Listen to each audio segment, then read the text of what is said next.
How are you doing?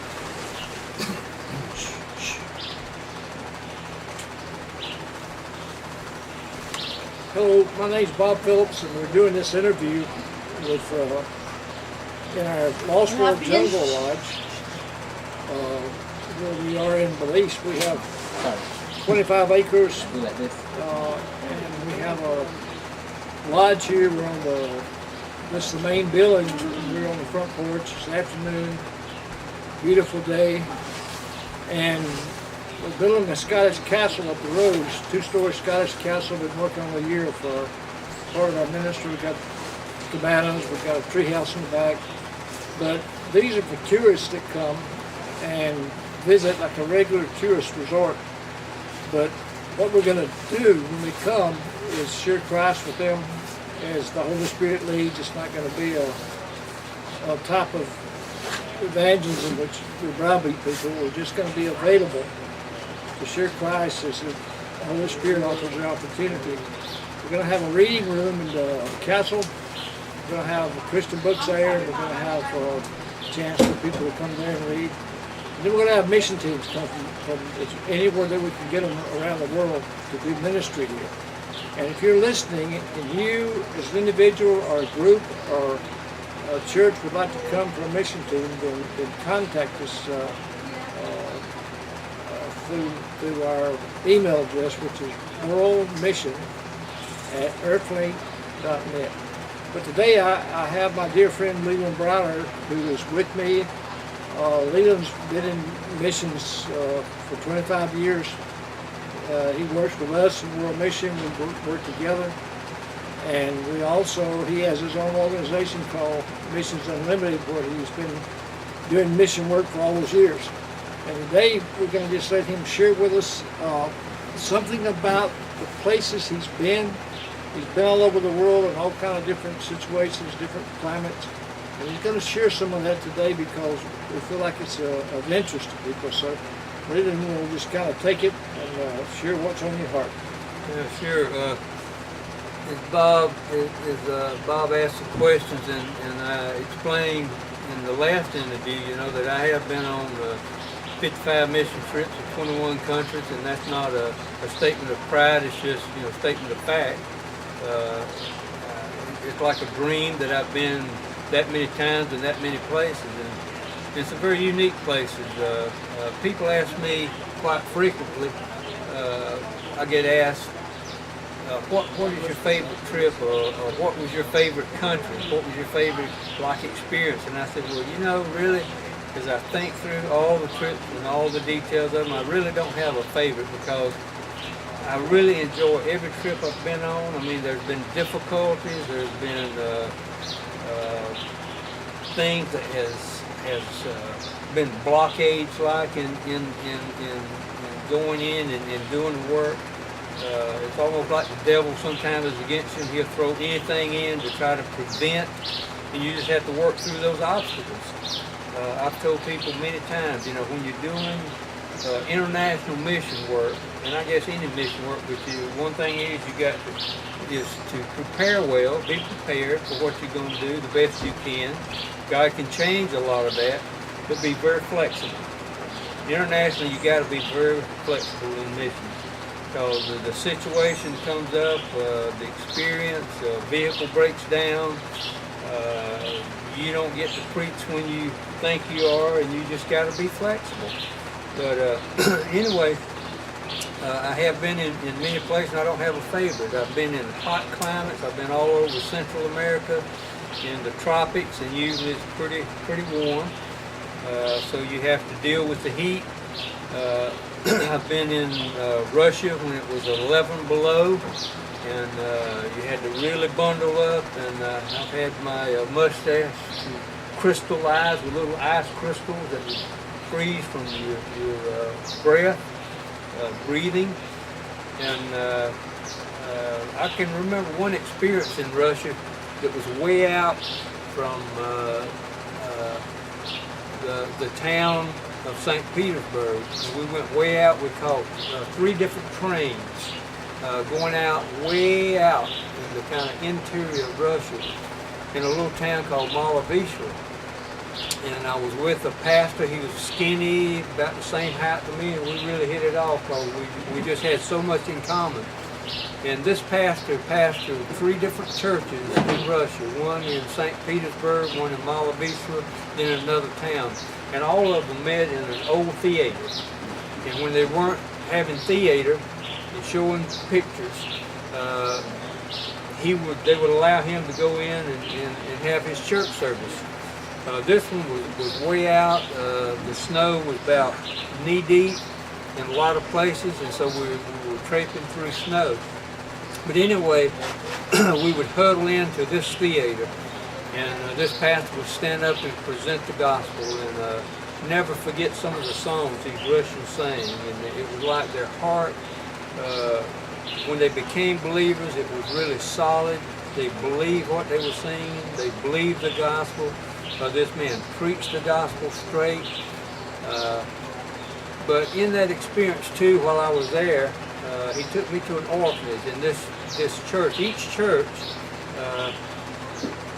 was supported an orphanage, and they supported 3 orphanages. And these are poor people that don't have much, but they supported 3 orphanages, which was really a blessing for me to see how these people were so giving and supportive and would give of themselves and their monies.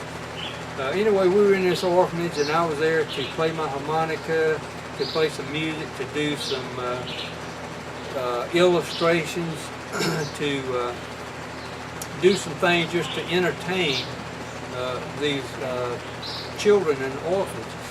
And so after I got through that, they were going to show a film about Jesus. And so they started the film, and we all sat in the floor. And as I sat in the floor, there was a little girl that came and kind of sat between my feet. And she'd look around at me, and she was the most unkept little girl in that orphanage. If I had chosen anybody to be with and to kind of show some affection to, it would not have been this girl. She was the last one I would have chosen. And so she sat at my feet, and then she'd keep scooting back. So finally she was about where my knees are. And then she scooted back a little more, and she was sitting in my lap.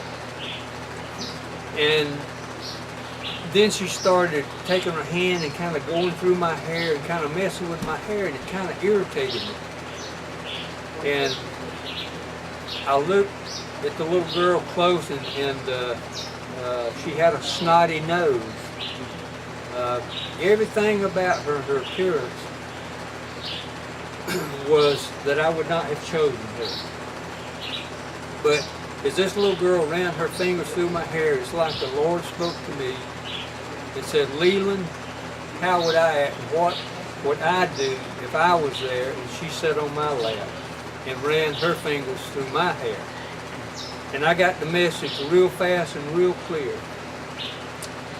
And I began to let that little girl just run her fingers through my hair. It didn't matter. And I began to embrace her and show her some affection. And there was this kind of bond between the two of us. And as I left that orphanage and got on the train going back into St. Petersburg, I sat by the window the entire trip, and I could not quit sobbing. I mean, I just sobbed over my lack of being able to see what Christ would see in people. And I was in seminary at the time, and I thought that I knew a lot of theology. I thought I knew a lot about love. I'd heard a lot about love. And yet, it took an experience of me going way off to Russia, a place that was very cold, traipsing through snow to an orphanage, and meeting a little girl that showed me more love than I'd ever experienced. It was like bathing my heart, because I needed the love that she had. All she wanted was some affection and some attention and to be shown love. And I didn't necessarily get that in seminary, but it seeded, at least it seeded in my heart that day, and I thought, wow, we never know where teaching comes from. When we go into bless And I'm sure, reasonably sure, that I brought a blessing that day in that orphanage. And we had the gospel, and there was a Jesus thing shown. But this little girl had something to teach Leland Browder, a seminary student who thought that he knew a lot. But yet, it took an humbling of myself and seeing her in the eyes of Jesus so Jesus could teach me something about love. And I've never forgotten that experiences. And I could go on and share many experiences in many places. But that's one that always sticks out in my mind of how God blessed me. And it's a dual, I call it dual discipleship. We should never go into a place or speak with a person where we're not looking to be blessed as well as to bless. You know, so often we have something to say and we want to tell it. We want to change people. And yet we don't open ourselves that out of the very least of the brethren might come something to us. You know. And I've got where anytime I talk to someone or I go into a place, you know, I'm looking to be blessed by where I am, the people, and it's a lot of blessing out there that works both ways. We bless and we desire to be blessed. And it keeps pride away that way. It's dual discipleship. Brother, the rain's coming. I don't know if you can hear us over the rain, but this is a unique place in itself, you know. If you come here, it clears and then it rains. We're in the rainy seasons now, and sometimes we feel like it limits our work because we're kind of stuck here and we got lots of things we want to do, but God through that has to teach us patience, and that He has us here for a purpose.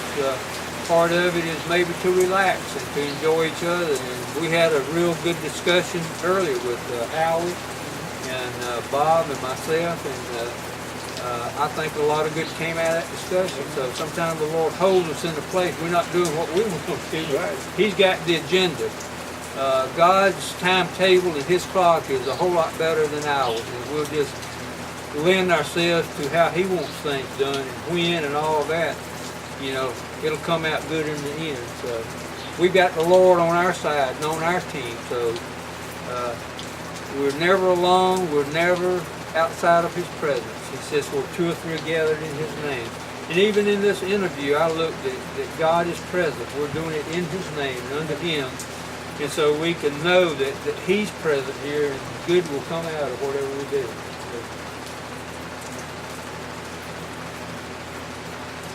Well, thank you, Leland.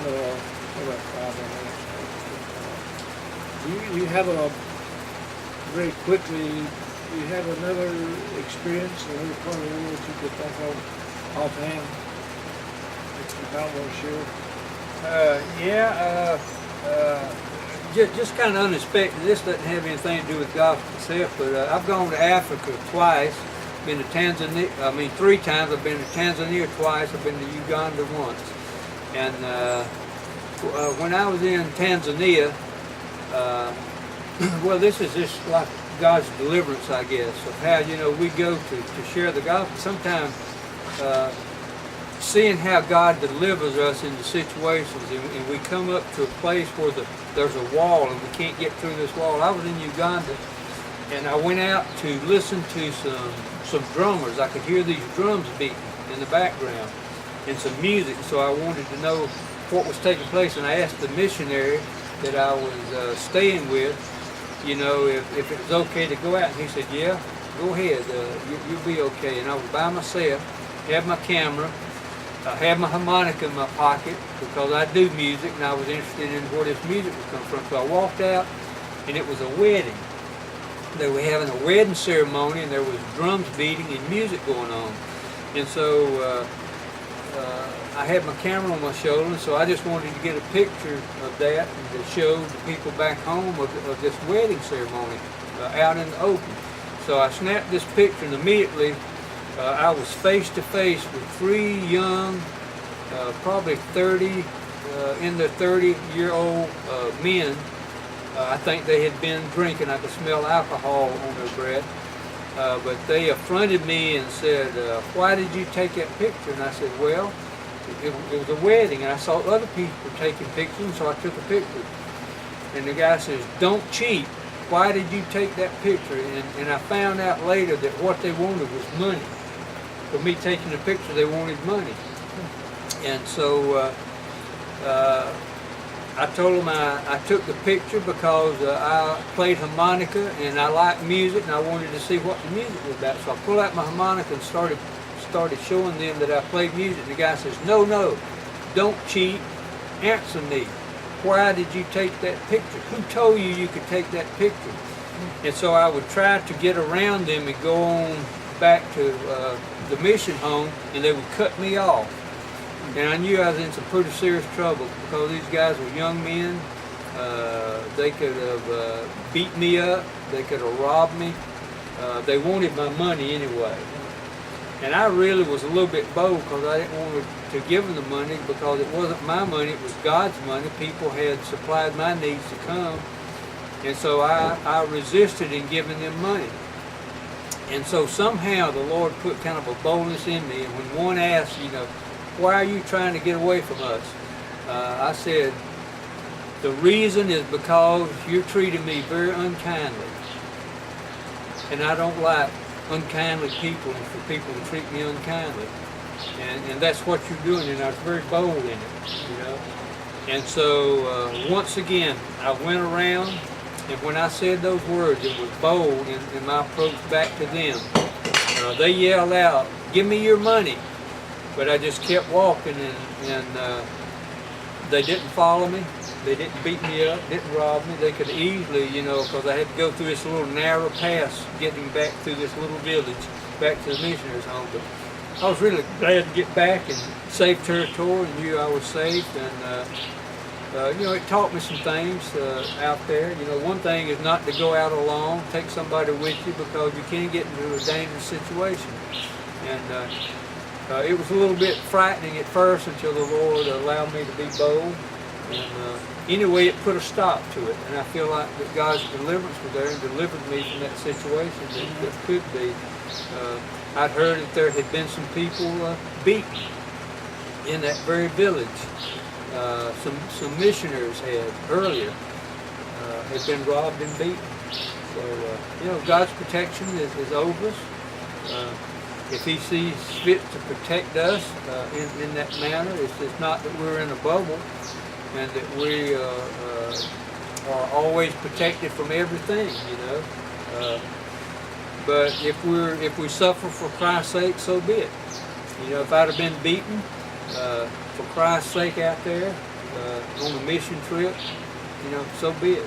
So we go in a certain sense of boldness then with reservation too, that we are in dangerous places sometimes. I've been shot at in Nicaragua. I've been chased by a wild man down the streets of Poland. We had a confrontation on the border between Lebanon and Macedonia and Kosovo in a situation where we needed to catch a plane and get across the border, and we got detained on the border. And just through prayer, I believe prayer, and people praying back home. We have always a support group at home that are praying. And God's deliverance works through that many times to get us to places and take us about. We've had difficulty here this week. We've had a bus that has quit on us at one point. It's been hard to get about. We've had the rain coming in. We've had a water problem where our water has gone. Sometimes it dribbles, sometimes we have good pressure. It's been off and on. The power's been off and on, so I don't know what these obstacles are, just natural. Satan come in to delay, to try to throw a roadblock or a monkey wrench into your work, but God always overcomes. And when you look to Him, it can't come out wrong. Although we can't do all we want to do, God's providence is still there. He's the head of the church. He's the one that's out there going before us. So we just follow Him, expecting that He's gone before us. He can make the crooked way straight. And so that's what I look for in all these trips, Bob. And some of them go smoother than others. I like the smooth ones, but I don't mind the rough ones.